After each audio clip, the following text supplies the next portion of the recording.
computers. But I think that community health workers are very vitally important, particularly to underserved communities, because we're able to go into those communities that have a lot less of most everything than your normal community. And therefore, I think, can help to bring healing and save lives with the information and tools that we are provided, not only through the community health worker course itself and the CEU units themselves, but it just kind of opens up the entire area of social determinants of health and give us an opportunity to spin that wheel until it's balanced out. That's an awesome answer. That's great. Thank you, Gary. You're so right. We're able to impact the community and take all that we know and share. So that's great answer. Anyone else would like to share how CHWs are valuable? Well, this is Carla, and I believe, you know, CHWs certainly are the educators, and as you know, was said, have great influence in the community. People trust CHWs to provide them with, you know, the correct information, and CHWs can build trust. And I think that's the key to educating our, you know, different communities. They see you out in the community, they start to trust you, they learn from you, and then they themselves can then carry that information back to their families and whoever. So the education that you have is spreading, even though you may not even be there at that moment. So. Right. Awesome. Thank you, Carla. That's another answer. Trust is a huge part of why we're so valuable and why we're able to make the impact that we make. Our community members, like Carla just said, they see us. We're visible. We're out there doing the work. We're hands-on. We assist with so many different things in our communities. So they see that there's a true care for the community and that they can really trust that we know what we're doing and we know that we're giving the best healthcare possible, the best assistance possible in any way. And we truly do care. So we build that trust. We build those relationships in a way that other health workers sometimes aren't able to do. So thank you. And then I see Lisa added into the chat box that we're able to advocate for those who are unable to speak for themselves. And that's very true. We're able to take our knowledge, take our ability to do certain things and assist those who can't. So thank you. That's another great one. Any other ways we serve our community? Any other things? Because I know you don't. I'm sorry. Can you hear me? Yes, I can hear you. Okay, I think kind of to follow up on what Carla was saying when she said we educate the people, I feel like we are empowering them to be able to handle situations on their own as well. So they'll know how to prevent, you know, getting in certain situations to be exposed to other things. Or they can also make sure they treat it correctly when they actually been exposed to anything, you know. So not only will they know, they'll know how to share their information about resources or the education or whatever they learn as well. So I think that's a really good thing just by us assisting on educating as a community health worker. That's a really great point. And I love the fact that you use the word empowering, because we do empower our community members when we're giving this information, when we're sharing resources. And again, it's not always, we don't all work in the health field, right? We serve in many ways.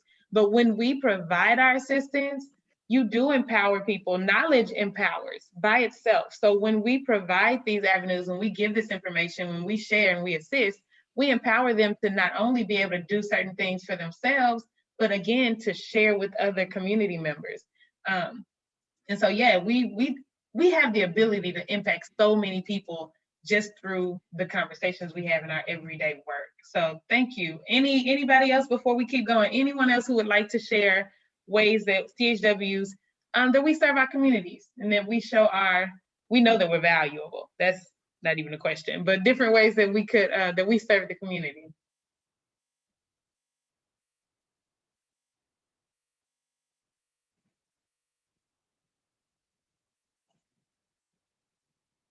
Okay, so what we're going to move on, but we will kind of revisit this a little bit later on in the session when we talk about barriers that our community members deal with and how we help them overcome those barriers. So we will kind of revisit this a little bit more, a little further down in today's presentation.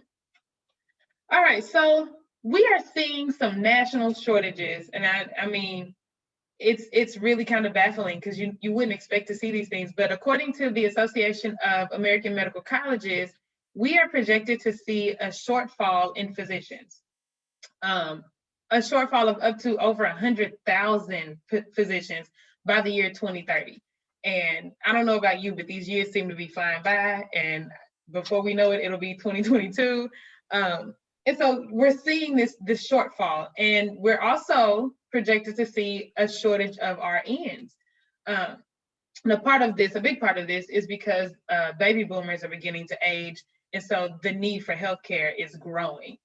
So we are looking at a shortage in physicians and a shortage in nurses. Two people that we definitely look to and need in our communities, right? But the beauty of having CHWs is that we're able to bridge that gap. So where we are seeing these shortages, as CHWs, we're able to step in and assist and provide care, provide services that might be in other ways could start to decline. So as CHWs, we have an opportunity to kind of step in and provide that assistance in the healthcare field. Specifically here in Texas, our population as of 2019, and I know that has grown because we're in 2021. I know that number has gone up. But in 2019, on record, we had 329 million people. I want to say 1,000, but it's million. 329 million people in the US, right? That's the US. In Texas, of that 329 million, we had 29 million. And that was up substantially from 2010, where we had 25. So in Texas, we saw a 4 million increase of 4 million people from 2010 to 2019. We know that that's not slowing down. It's not going the other direction. These numbers are going to continue to rise. We're going to continue to see more and more people in our state as well as in our country. So how are we going to serve all of these people? How are we going to make sure that they're receiving the assistance that they need, the care that they need on a regular basis? Yes. CHWs, we are the solution. We are, again, like I stated, that bridge that brings everything together. We are the solution to the shortage. In Texas, we have about 4,000 certified CHWs. That's a lot. And Texas is actually one of the few states who actually have a certification for CHWs. So CHWs, the model for CHWs has really grown, and it's really taken off across the country. Other states are seeing the value of CHWs. They're seeing the work that CHWs are able to do, the reach that CHWs have. And so states are definitely taking advantage of what CHWs bring to the table. And so CHWs are growing. But Texas was one of the first states to actually adopt the CHW model, give it a certification, and we now are sitting at 4,000 certified CHWs here in our state. You guys know this because we are CHWs, but we are unique. We are unique in what it is that we do and the services that we give and how we're able to reach out, how we're able to work with underserved communities, and be that culturally competent liaison, be that bridge that assists with language barriers or transportation barriers, or again, we'll talk a little bit more about barriers as we move on, but we're able to spend a different amount of time with our constituents, with our community members. Doctors and nurses, they're pretty much on a quick schedule. They're in and out, see the patient, move on, see next patient. They're busy, right? But as CHWs, we really get time to sit with patients or to sit with community members and assist them with whatever their needs are in a different manner. And that's what also helps us build those relationships and build that trust. But we bridge the gap. We can bridge that gap between medical providers and community members when it comes to helping with providing care. and providing the best health we can possible to the public, best healthcare we can to our public.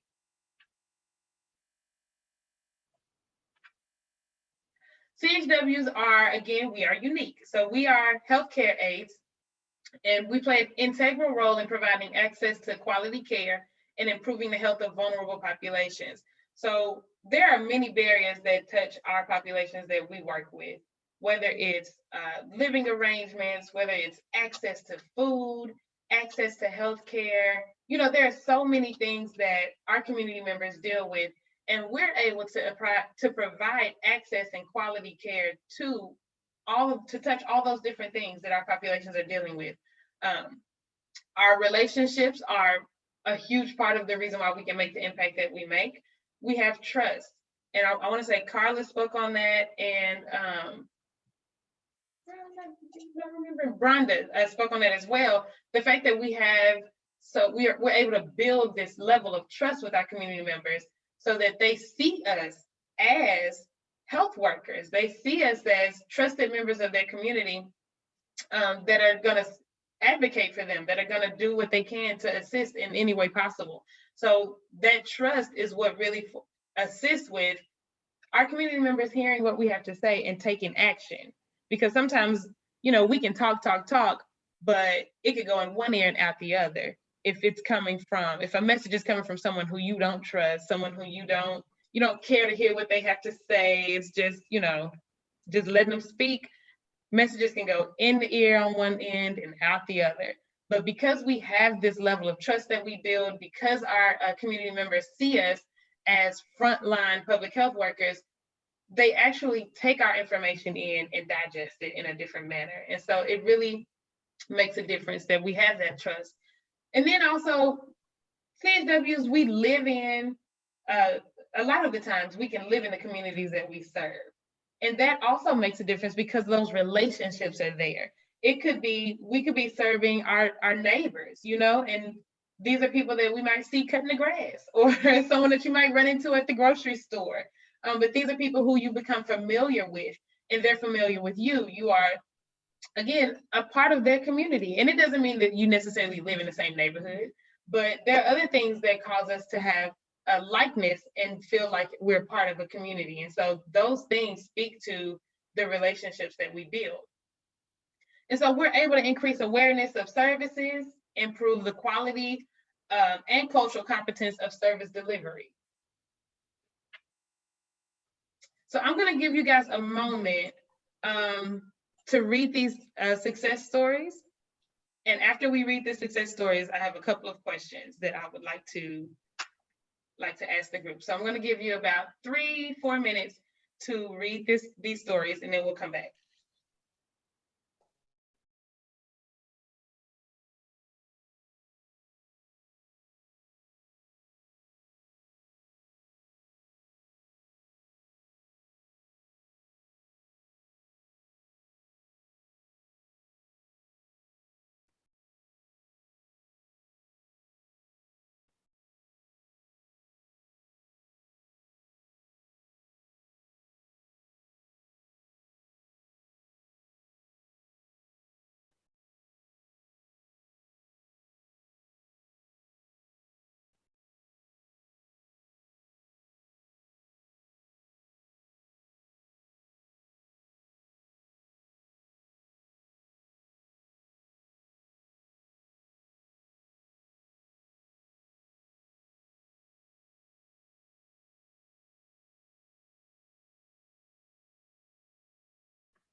All right, so as you guys are wrapping up reading the success story, I want you to think about what barriers you saw or what barriers you read and how they were overcome those barriers.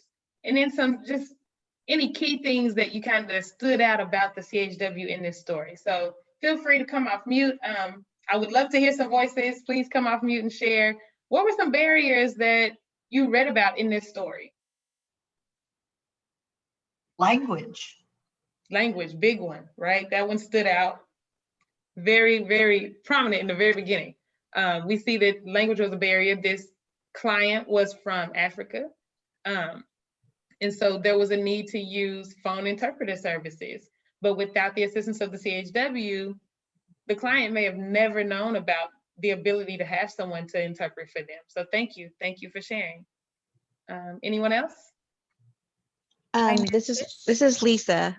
Maybe like the comprehension or, understanding the information that was being provided. That's a good one as well. You'll see in the second part of the story that they had to go to the clinic a few times, right, to get the information right. So there could have been some misunderstanding with paperwork, or again, like you said, what was required, what information was required. So that's a good one. There was some difficulty there. Let's see. Encouraging the person, the client to persevere, as well as persevering, the community health worker persevering along with them to get the need met and keep trying until it was done. No, that's a great point. So you can see, for it to take 3 times to get this information done, you have to imagine how the client felt, just, dealing with these barriers, really trying to overcome them, but you get tired, right? And so the CHW was able to encourage this person and make sure that they kept on. Here, someone's not muted. Can you guys hear that? It's like a beating. Okay, thank you. So yeah, the persistence, like for the CHW to stick along with this ride, stick along the journey, and make sure that they're gonna stand beside the client and help them throughout this entire process until the job was done. That's also a great point. Anybody else? Anyone else?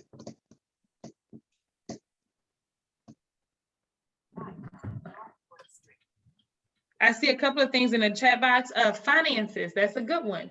The client hadn't been to the doctor because of finances. They didn't have the funds. And so because the CHW was knowledgeable about some programs and resources that were available to them, she was able to provide assistance, give a brochure with some clinics that they could go to, actually start being seen, receiving some care. No, Mama, I'm doing home visits. Okay, I can't see who's not muted. Well, go ahead and pick it up. And I got it. my door? Well, my door to my room isn't. Oh, no, but let me tell you, I can meet you here. There it goes. All right. If you're not speaking, please stay muted, please, and thank you. So yes, finances was a barrier that the CHW was able to help overcome. Language, finances, maybe needing a friend or family member to help interpret. Yes, so that's another bit. I'm sorry. Language was definitely a barrier, and so needing someone to interpret was a great assistance for the CHW as well, because this wasn't necessarily a person from with her same ethnic background or something similar, where she could actually provide the services herself, right? She knew that she needed some assistance with interpretation, and fortunately she was knowledgeable about phone interpretation services so that she could provide the best care possible. So this story is just an example of some of the things that CHWs do. I'm sure many of you have a vast amount of success stories for the services that you've provided in your own daily work. So thank you. But this is what we do, right? This is how we serve. We get out, we're in the community, we're hands-on, we're helping with documents, we're helping with reading if necessary, interpreting if necessary, providing services, letting people know, hey, you can go here for assistance with food, you can go here for assistance with living, here for healthcare services. That's what we do, and we're passionate about it, which is why we decided to become CHWs, so that we can be a part of these success stories, because we know that impacting the public in all of these different vast ways all lead back to providing health care, right? So, having a stable place to live, that's important for health. Knowing where you can get food and assistance with food, that's important for health. So all of these different things lead up to making sure that we are increasing quality of life for our members of the community and for, you know, again, friends, family, all those that we come into contact with. All right, so thinking back on that story, thinking about your personal experiences, your services that you provide, what are some barriers that CHWs can help others overcome? Any barriers that you guys can think of, feel free to use the chat box, feel free to come off of mute, and share some barriers that you have helped others overcome, or you know, maybe you just barriers you know of, you maybe haven't had to come into contact with, but what are some of the barriers that CHWs can help with?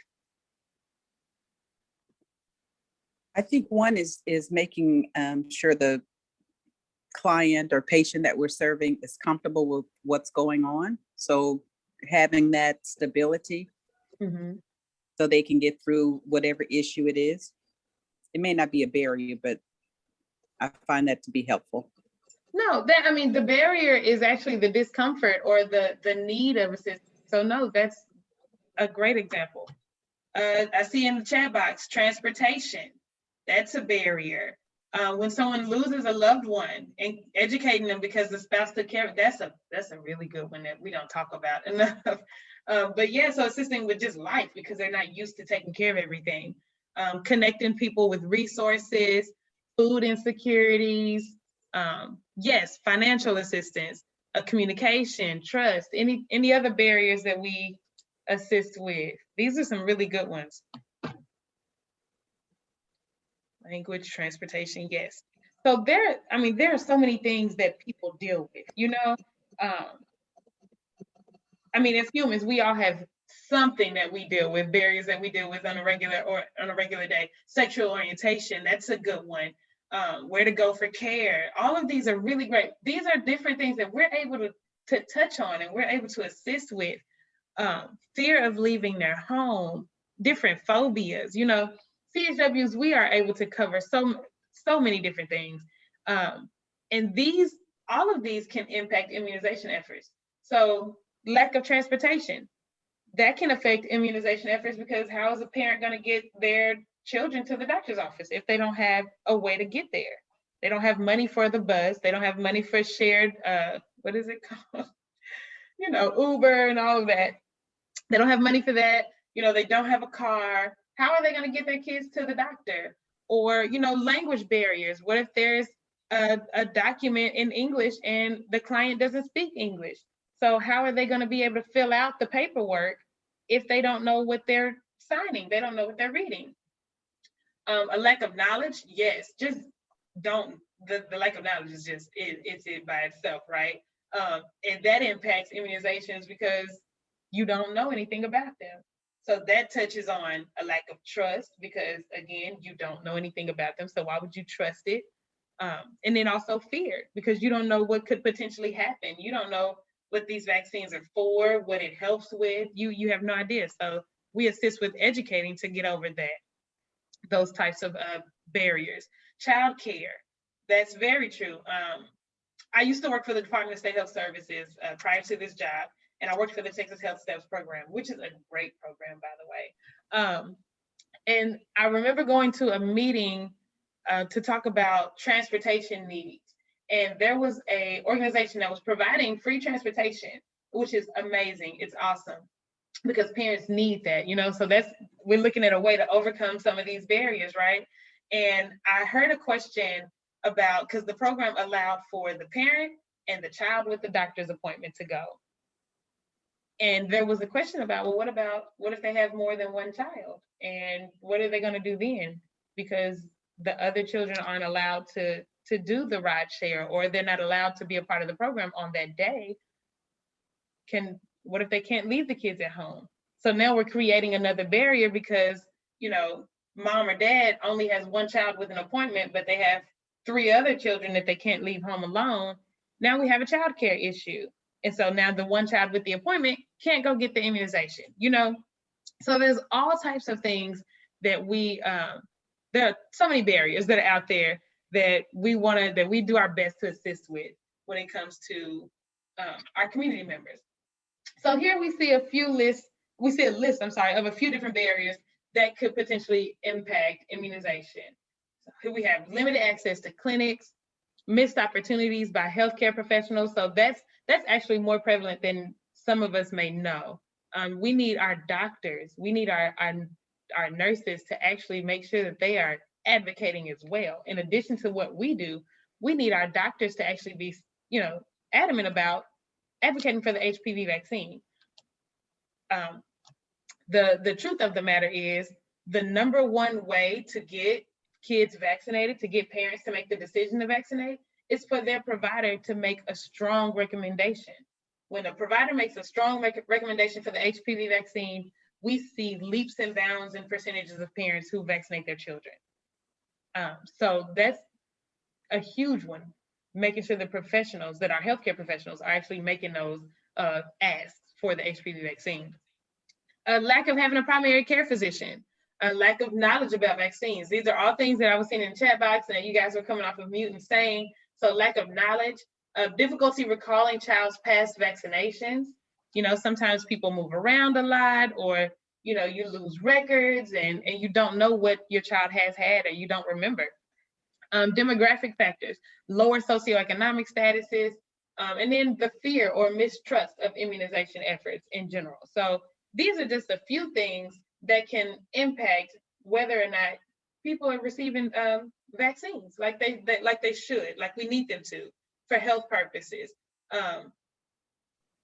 And then, yes, you have a really good point in the chat box, Tashonda. I see that when misinformation is provided, sometimes that can come from family members, friends who have no background in health, or have read some story online and they're just taking it to be true, and then it turns out to be completely false and not factual at all. But sometimes that wrong information can be shared so quickly amongst populations, and so we have to be careful with that. So this slide is just showing some ways that as CHWs, we can help overcome some of these immunization barriers, right? So for limited access to clinics, we can help coordinate transportation needs. There are programs out there that assist with that. We can assist with even going to the clinic, letting them know what clinics are available around them that they could potentially go to, because some people just don't know what clinic will see them. There could be a lack of insurance, or they could be underinsured, and they're just not sure where they can go to receive the healthcare that they need. Well, we can provide those resources, whether that's a phone call where we're just letting them know, hey, these are some places you can go, or, you know, again, coordinating transportation needs to make sure they're able to get from point A to point B and back home. But that's one way, or a couple of ways that we can provide a solution to that problem. Missed opportunities by healthcare professionals. Again, we are working on getting our professionals, our providers, our nurses, to advocate for the vaccine amongst other vaccines, right? And you'll see in a parentheses the announcement approach. And just to give you a quick overview of what the announcement approach is, we will have a session that talks about it in a little more detail down the line, our communication session. But the announcement approach is basically asking providers to announce the HPV vaccine with the same type of vigor, with the same importance as they do meninge and Tdap. So this, the American Cancer Society, we are focusing on making sure that this vaccine, the HPV vaccine, is provided to kids between the ages of 9 and 13, because that's when it's most effective. We'll touch on that in a future session, but that's when it's most effective. And so because it's during that age range that kids do need meninge and they do need Tdap for school, we're asking that professionals would actually speak about the HPV vaccine in the same way.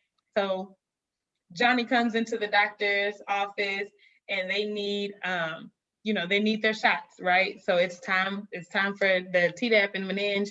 And so instead of saying, today Johnny's 11, he needs to get Tdap and meninge so that he can go to school. Oh, and the HPV vaccine is available too if you want to give it to him. That's not what we want, because that separates the HPV vaccine from meninge and Tdap. It makes it seem as if it's not as important. We know that it's not a required vaccine for school, but we want to make sure that we present it in a way that the parent can understand that it's just as important as any other vaccine. So the announcement approach it differs because a provider would say something along the lines of, Johnny's here, he's 11, so today we're gonna get the Tdap, HPV, and meninge vaccine. So you just put it out there. You just say, this is what we're doing. And most of the time, parents will actually take that and be okay with it. Sometimes they'll have questions and that's great, but we wanna start with the announcement approach where we're just letting them know this is what needs to happen today. Okay, so that's what the announcement approach is. Again, we'll revisit that in more detail as we move into our communication session.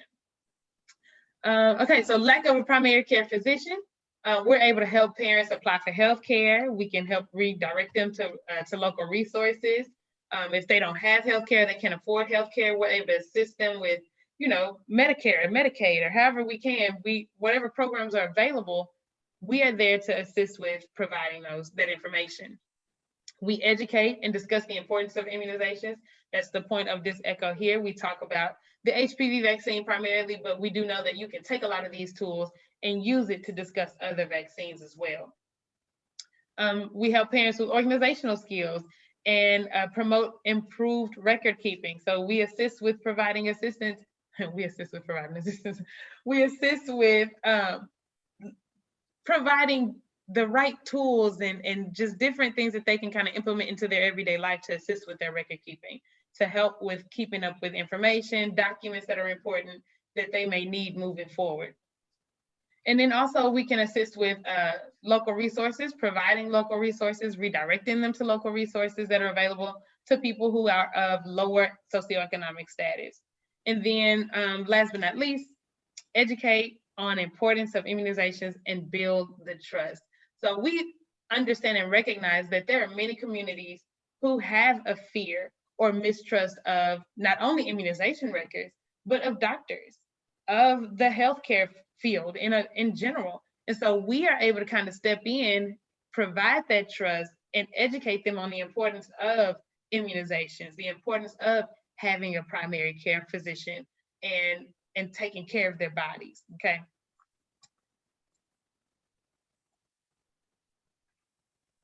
All right, so we are all champions on a mission. Our roles and responsibilities, we have a lot of things that we do, but we first and foremost, we want to combat fear with trust. Be respectful in all of your interactions with others and build that relationship of trust. Talking about vaccines can be a little on the fence sometimes, right? So you have people who are all for it and in support of, but then you have those who are not. So you want to make sure that you are always respectful in your interactions and your communication. And when people are hesitant, you want to make sure that you work to build a relationship of trust so that we can get them to a point of trusting the vaccine and trusting what it is that you are sharing with them. So we want to work on combating fear with trust. And then you want to promote an environment of vaccine promotion. So share tools and information, that you'll receive in this training with other people. You can share with your coworkers, with fellow CHWs, family members, friends. We've had CHWs who've taken the information to their kids' basketball team or cheerleading squad and shared with the parents there so that they could know more about HPV and about the vaccine. So just take this information and run with it, because we're going to provide everything that we do, everything that we talk about. I will make sure that you have a copy of. If it's a video, I'll make sure you have the link to it. So make sure that you're taking this information and sharing it with as many people as you possibly can. Again, our goals at CHW is to make sure that we are assisting with making the public's health the best it can be. And this is a part of that. So promoting an environment of vaccine promotion. Again, not just for the HPV vaccine, but for all vaccines, okay? And then you want to patiently communicate. You will interact with all kinds of people from many different places.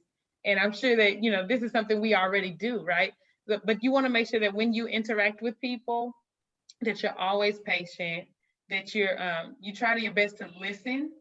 I believe in actively listening, so not just hearing someone as far as like, so you just hear their voice, but actively listening to understand, to know to get what their hesitations may be, what their fear may be, but do your best to be understanding and be patient, because sometimes this can take a lot. It might take a lot of steps, just like in our success story. You saw it was 3 attempts, I believe. It took 3 trips to figure out or to get the services that the patient needed, that the client needed. And so that takes patience. And we have to try to show that same type of patience when it comes to assisting people in our communities. Combat myths. We have an entire session that's going to focus on HPV related myths, but there are so many that are so many myths that have been tied to vaccinations. You want to make sure that you are aware of the misinformation, that you know the facts, you know where to find the facts, and you're able to share those facts with community members. So we want to make sure that we debunk as many myths as possible. There's so many out there, so many that we had to have an entire session to focus just on myths. And then we have another session to focus on how we can effectively debunk those myths. But I mean, there's so much out there. The World Wide Web is filled with so much information, some that we can trust, some that we cannot. And people take the things that they hear and kind of run with it. And so when we're approached with myths, we need to be prepared to combat those with truth, with data, with facts, and again, in an understanding type of way, in a patient type of way as well. So here you'll see some different types of parents that you may come into contact with when it comes to to advocating for vaccines. All right, so first we have immunization advocates. So those are the people who they strongly agree with vaccines. They believe they're necessary. They believe they're safe. They're a high level of providing the best level of healthcare as possible. And the percentage of parents that feel that way are 33%. Okay, so you're looking at 33% of parents who actually are strongly on the side of vaccines. Then you have the go along to get alongs. So those are the parents who, you know how I mentioned the announcement approach, those are the parents who agree that vaccines are necessary and safe. And so when the provider says, this is what we're gonna do, that's just what we're gonna do. They go along to get along. They have enough trust in vaccines to say, and in their providers to say, okay, let's vaccinate their child, basically. And there's 26% of parents who fit that category. Then you have the health advocate. And so you'll see this a lot. In fact, there could be, I've had some in previous cohorts, some CHWs who have said, I'm not too sure about this vaccine, to be honest. And so that's why I'm here. I want to learn more about it because I don't have that trust yet. And there are 25% of parents who fit that category, right? So they agree on some vaccines, but they're not really sure about how safe they are, how effective they are, what they do. And so those parents, those type of parents actually do agree with some vaccines, but they just need a little more information and they seek more education about, safety and effectiveness of vaccines. And again, that's about 25% of parents. Then you have the fence sitters. So those are the people who are kind of not sure, right? A little wavery. They kind of agree that vaccines are necessary and safe, but they could be influenced the other direction if someone's in their ear. That percentage of parents is about 13%, right? We call those, another term for fence sitters are vaccine hesitant, right? They're people who are just a little hesitant, not too sure, not against it, but just probably need a little more information, a little more time to digest, and some facts and resources that we can share. And then last but not least, we have the worries. And that's the nice way to put it, but they are really the anti-vaxxers, right? Those are the people who do not agree with vaccines. They do not agree with the need for the vaccines. They don't think they are, they have all these myths that they have, just dug their nails into and stand strongly on, and they are just against vaccines. The percentage of parents who fit that category is 3%. That makes me feel really good because it's only 3%. So the amount of impact that we could have with the parents above those, you're looking at 97% of parents who are either already on board to vaccinate, or we will be able to positively influence to make the decision to vaccinate. That's a lot. 97% of parents we can have an influence on to get their kids vaccinated. That 3% of the anti-vaxxers, it's a small number, but those are some of the loudest people, right? Like, it's a small number, but you might hear, you'll see social media posts, you may see things online, they are the loudest, right? And so sometimes we have a lot to deal with when it comes to hearing those messages, seeing those messages, doing our best to address them sometimes. But what we don't want to do is spend too much time focusing on that group. We want to make sure that we are doing the most that we can to impact the community, which means our focus needs to be on that 97%. We want to focus on the parents who are, already on board to vaccinate, or just want a little bit more information, and we can provide that information to assist them with making a decision. Those are the people we want to focus our attention on. We want to give our time and our efforts to. We don't want to necessarily spend time with anti-vaxxers. We don't want to spend too much energy, because that will actually deplete your energy, because they're so strong in their stance, and it's very rare that they change. So we focus on, like I said, that 97% of parents who we can actually impact. So one reason why, again, this is so important is when people stop vaccinating their kids, we start to see problems. In 2019, right here in Texas, we had many cases of the measles reported. And I remember, because I was actually with the state when this happened, and this all came from people deciding not to vaccinate. So while people who don't vaccinate are a small percentage of the population, sometimes they can have a really huge impact on our population. And so you see things like measles occurring more often.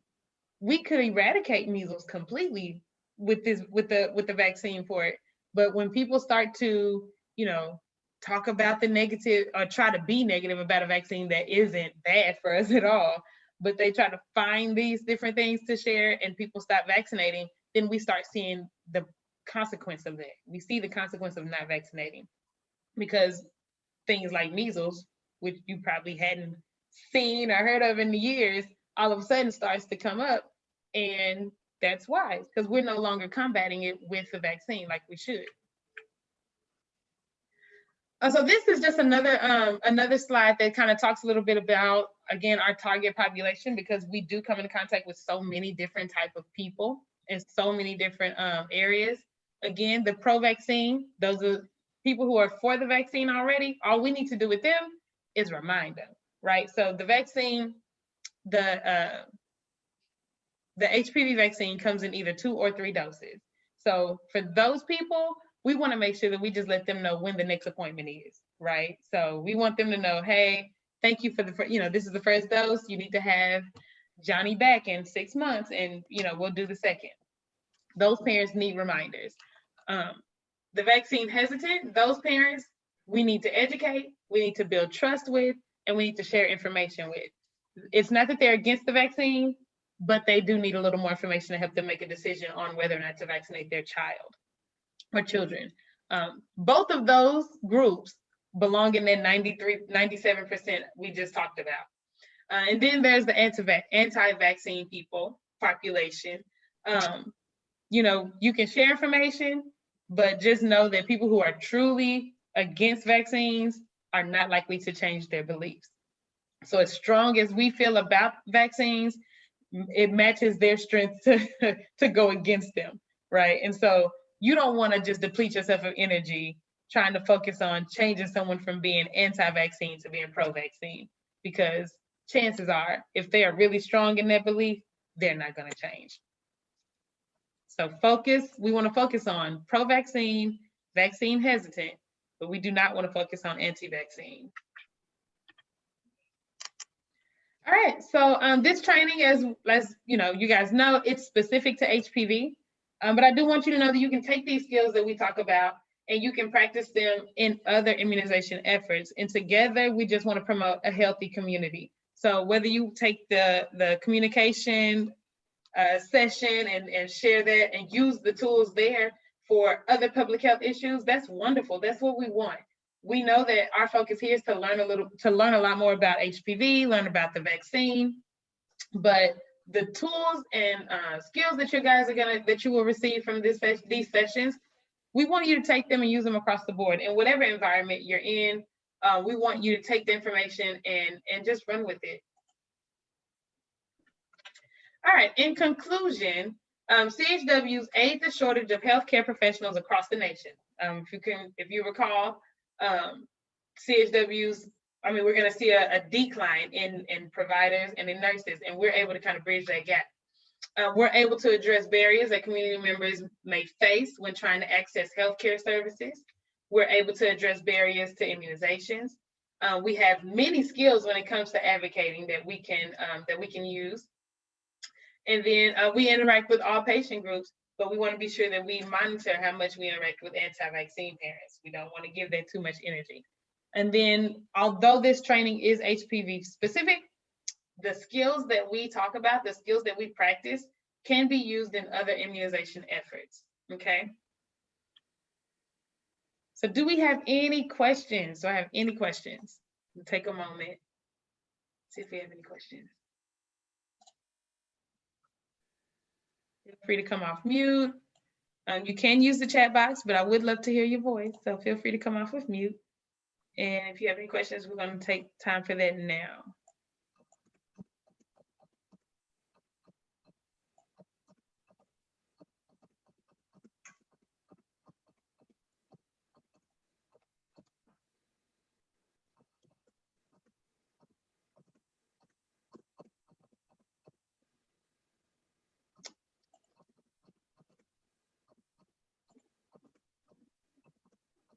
I have a question. Uh-huh. This is Carla. I wanted to find out, talking to healthcare professionals, do you find, where there was a question that you've got to help promote them to, have that discussion with their patients. Do you find that there are a lot of healthcare professionals that are reticent about giving the HPV vaccination, where you actually have to have some big talks with their offices about that? Or that's actually something that we, the American Cancer Society, are working on now. We've come to see that a lot of providers some are uncomfortable with holding the conversation, not prepared to answer some of the personal questions that parents might have when it comes to advocating for this vaccine. And then they don't have the correct messaging, right? So they're not advocating for it in a way that's going to be effective. So I actually have an echo for providers. I have another echo that I do specifically for doctors and nurses. And then the American Cancer Society here in North Texas, we actually are working with the health systems here to provide training to their providers on how to advocate for the vaccine and help increase their vaccination rates. So we do see that there's some concern as far as how to advocate for it correctly, but we're working to combat that as best as we can. Okay, great. Thanks so much. Mm-hmm. And are you talking specifically about primary care physicians, or are these wouldn't be like the gynecologists? These would be the Yeah, no. So we're talking about the pediatricians, the internal medic. We're talking about the providers who are gonna be putting shots in arms. Yeah. So we're trying to get them before it gets to, the oncologist, or before it has to get to the gynecologist. We're trying to get the providers to go ahead and advocate for this vaccine that are seeing kids between the ages of 9 and 13. Right. So we're focusing on that age group. Okay. Thanks, Tralisa. Uh-huh. Any other questions? That was a great question. Thank you.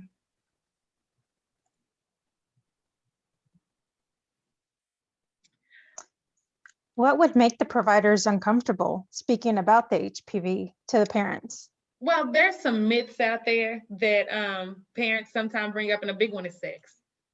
There's this thought that the vaccine will make their kid sexually promiscuous, or I have to now hold a conversation with my kid about sex, and all these different things that sometimes there's just the discomfort, and you feel there's a feeling of, well, that's up to you as a parent, and maybe I shouldn't be saying certain things a certain way. And so it's all about how to communicate. It's all about how to approach the topic in a way that doesn't install fear in a parent or make them, concerned in different areas. And I know we're going to hear later on in today's session, we're going to hear from Kim, who has a great story to share with us. And she had a situation with her provider that's going to be really kind of eye-opening, and it's why we're doing it's an example of why we do what we do when it comes to helping physicians, making sure that they have the correct information, because sometimes they don't. It can be the people you expect to know who don't have the right information, and so we're trying to overcome that barrier. Right. Thank you. Any other questions? And just really quickly, I do see Gary, you put into the chat box, that 70% of the pretest is not a grade. That's just how far you got into it. So I'll check and make sure that we received your pretest. I'll make sure we get that. Any other questions? If not, I'm gonna launch a quick poll, little quiz, and see how you guys feel about some of the things we discussed. It's only 3 questions, so it should only take a few seconds, but please join in taking the poll. There's about 50 of us here, so I'm hoping to get 50 answers.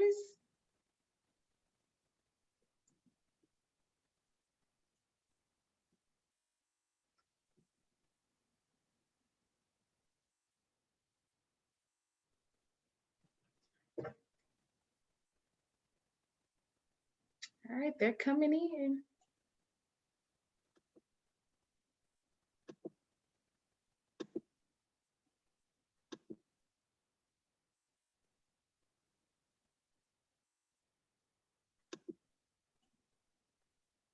We're halfway through. I have 25 responses. Okay, the numbers are going up. Yay. Thank you guys for participating. And just a heads up, I am known for like trick questions. So don't be surprised if there's a trick question here.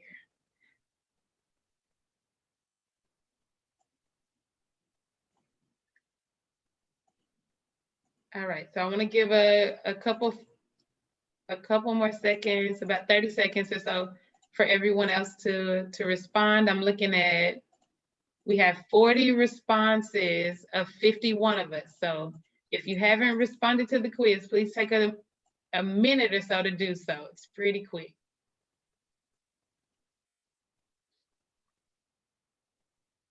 But that's a good number. 80% of us have voted.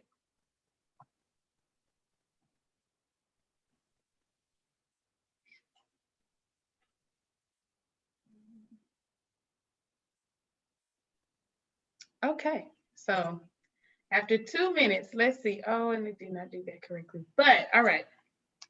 Number 1, which are barriers that can impact vaccinations in communities? That question was multiple choice, and it was a trick question. All of them are correct. So if you selected all of them, and it should have given you the option to select all of them, but if it didn't, that's on me. But that was a trick question. All 4 of those are barriers that can impact vaccinations in communities.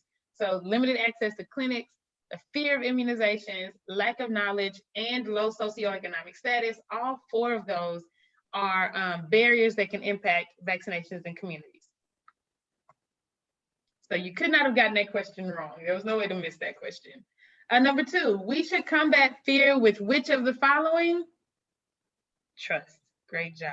Trust. We should always try to combat fear with, stop, sorry. We should always try to combat fear with trust, not scary stories. Sometimes there's so much. Again, the internet just has so much on there, and you'll see stories that claim there were these reactions to a vaccine, and we don't want to provide scary stories. And those stories are normally not based on fact or truth. There's so many other things behind the scenes that they don't tell you in those stories, and so we don't want to use those when we're combating fear. We want to use trust to combat fear. And then last, who is not a part of our target population? The answer to that question is anti-vaccine, parents that are anti-vaccine. Those are the parents that, like I said, it's only 3% of the population, and chances of them changing their mind and deciding to vaccinate are slim. So they're not a part of our target population. We want to spend most of our time on vaccine hesitant and pro-vaccine parents.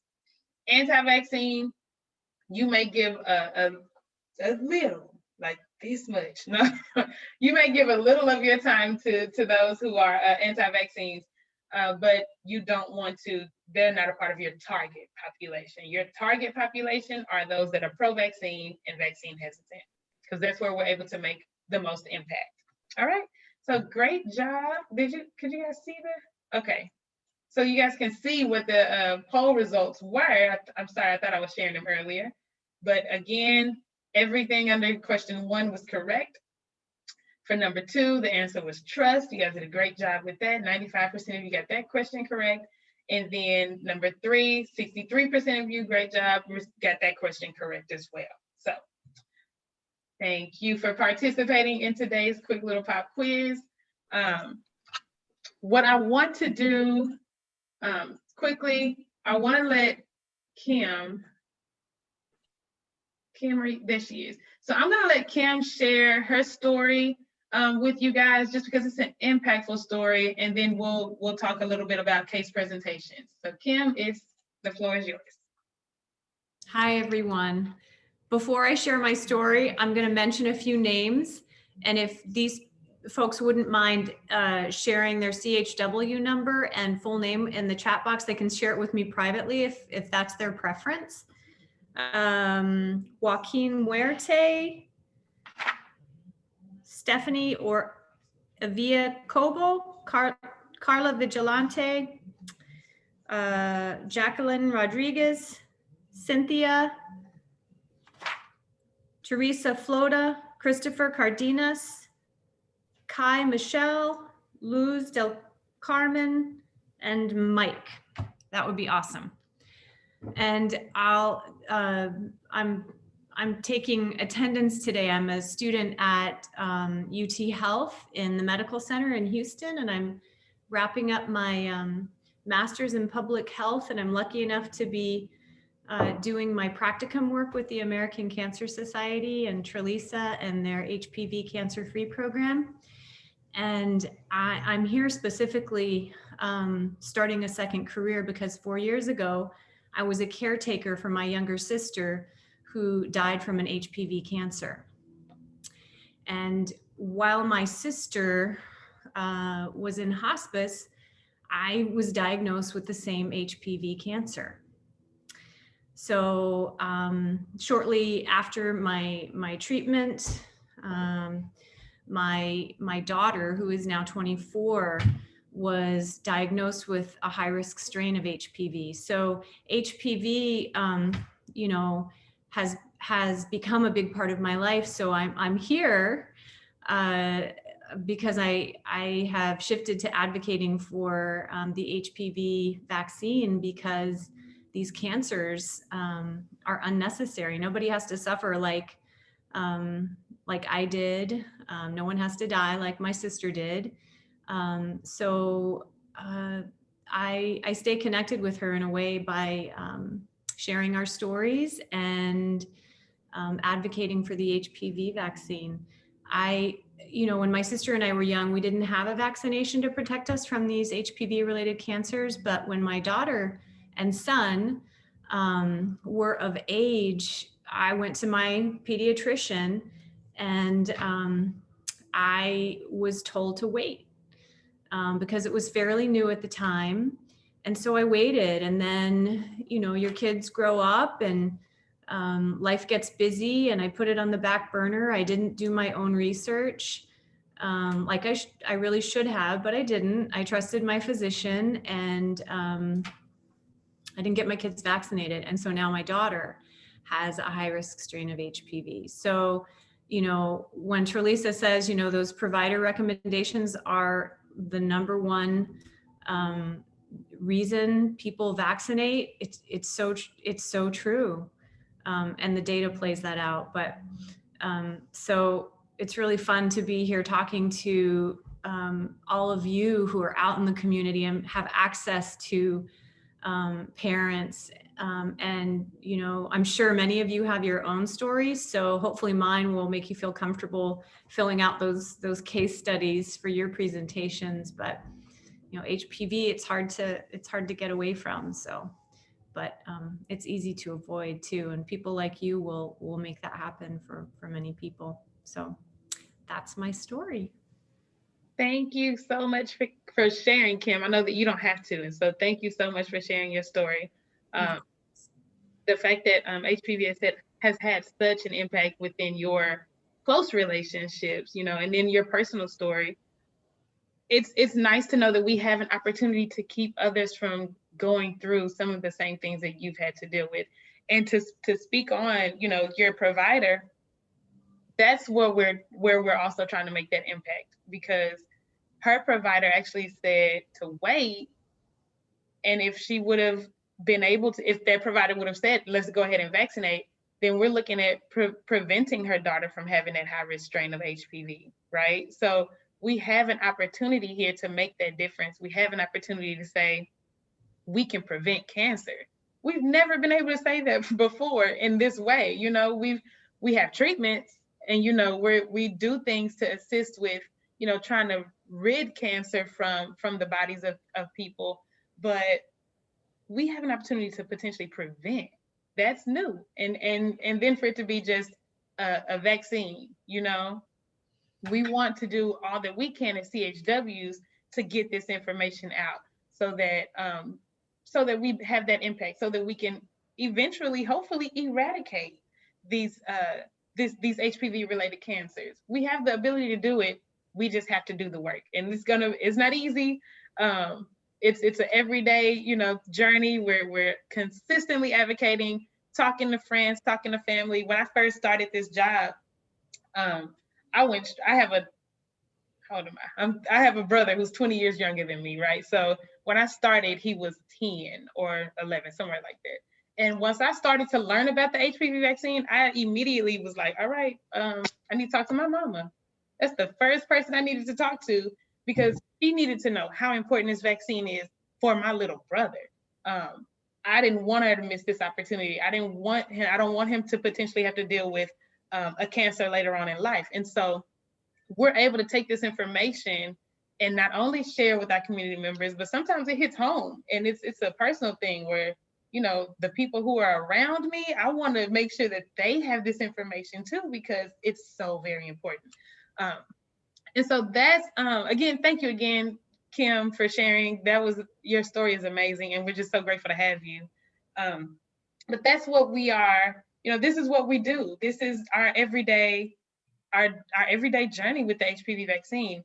And so when it comes to case presentation, so as we move forward with our echo sessions, you'll see in the follow-up email, and then if you can, in the chat box, if you received the follow-up email, can you give me a yes, something I did, something that you received the follow-up email? Because in that follow-up email, you will see that there is a case presentation schedule.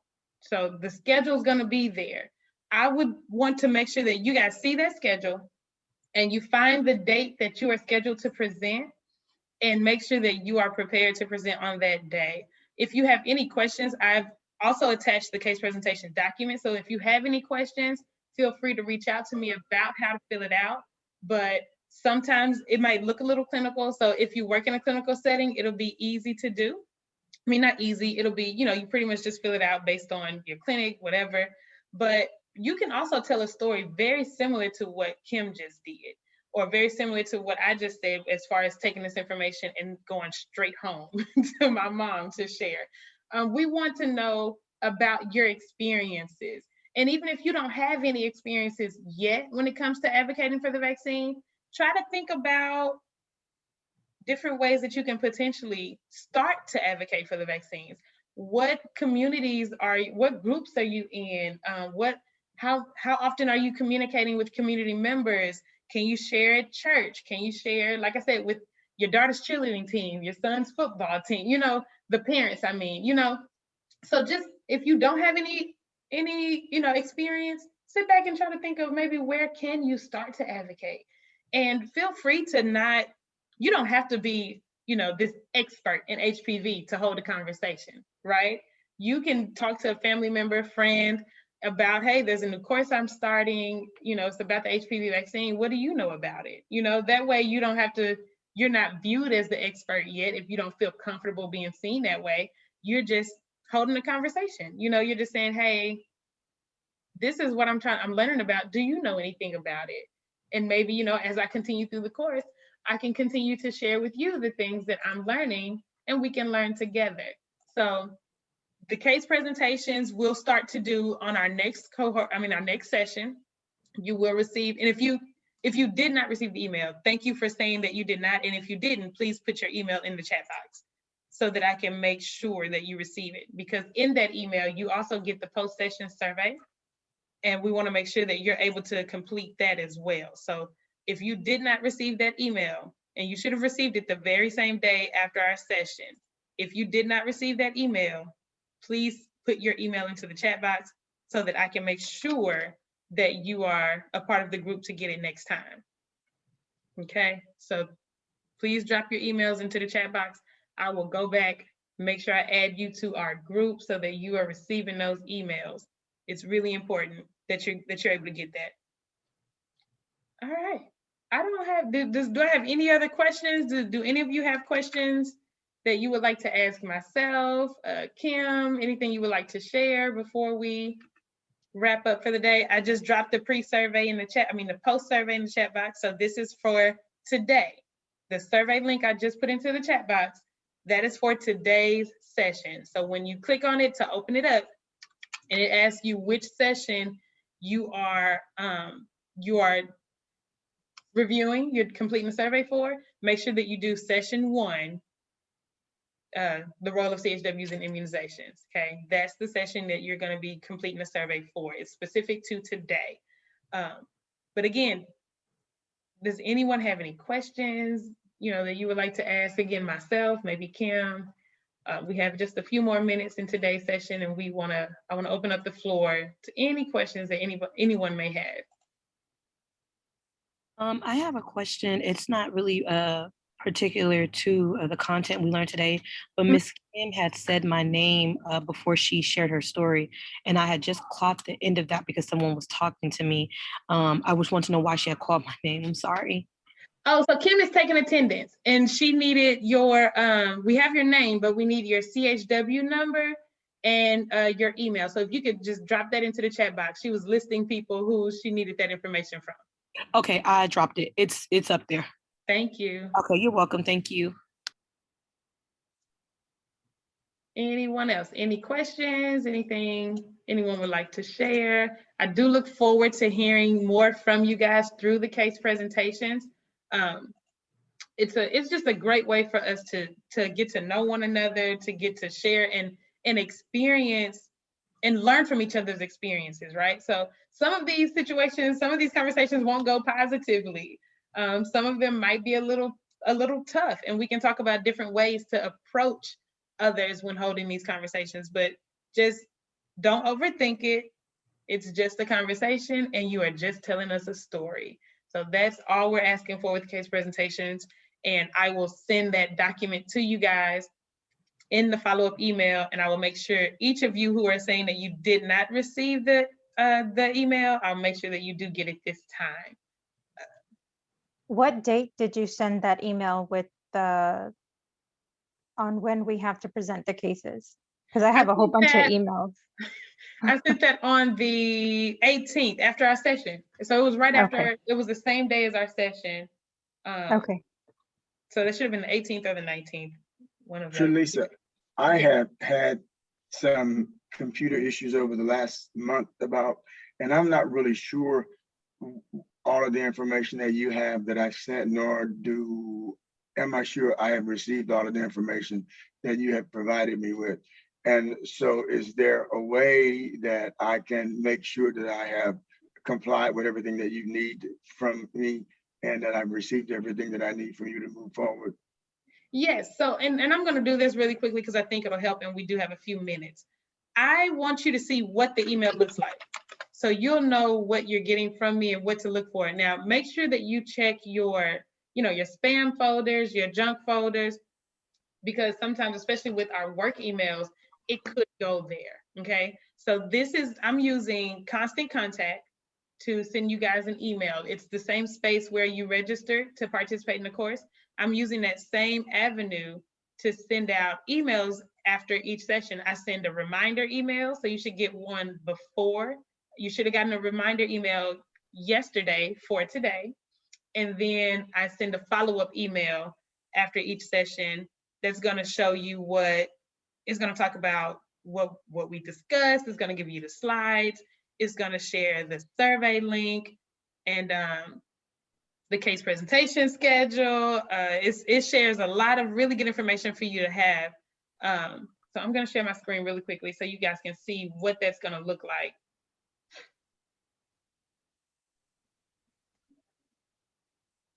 Okay. So this is the email that you should have received on Monday. And this is what it's gonna, for the most part, look like, right? So the what, where, the when, the pre-survey was there because that's what I needed you to complete before today. And then here, if you click this link, it's gonna take you to the case presentation schedule, okay? I will also have the case presentation document in the follow-up email. So, but this is similar to what it's gonna look like. It's gonna have this heading. It's the same makeup, just with different information for the follow-up, okay? But you should receive this email. You should have received this one specifically yesterday. And then you'll receive a follow-up from me today, following up today's session, okay? Thank you, ma'am.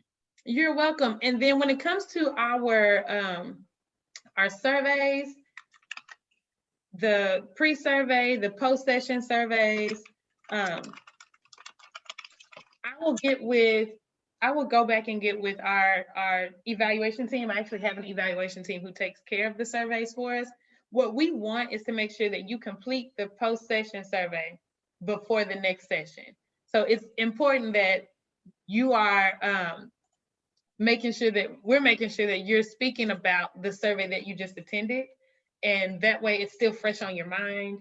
So your thoughts about it, your feelings about everything are fresh. And so we want you to get the post-session survey done as quickly as possible. I have dropped it again into the chat box in case anyone wants to do it right now. We want you to complete that as soon as possible, just so that, again, it's fresh in your mind, it's fresh on your memory, and you can give your feelings about it. We always want the absolute truth. We want to know how you really feel. These surveys help us be better, help us provide something that you guys will actually enjoy. And so we do want to make sure that you are as candid as possible. We really do want your transparency. But I will check with GHQ to make sure that you have that you've completed it, but do not stress over the surveys. We need them, but I don't want you overthinking the surveys. Please complete them. But as far as attendance goes, we really need your name in the chat box over anything. I don't want you to think completing the survey replaces putting your name into the chat box. It does not. We need your name into the chat box. Okay, and Lydia, I see that. So again, anyone who did not receive the email, please just drop your email into the chat box and I'll make sure you get it today. And I do apologize for you not receiving that email, because it does hold so much value, so many valuable pieces of topics and information that you'll need moving forward. Okay, I see someone found it in the junk mail. So please be sure to check your spam and your junk mail because it could absolutely go there. And was it from you directly, Trelisa? Was it directly from you, or is that the My name? name, it should have HPV Project Echo. That's what it should say. As the from, okay. I think I don't have it, so, okay. Okay, so yeah, it does not say Trelisa on it. It does, it should say HPV Project Echo on it. Okay.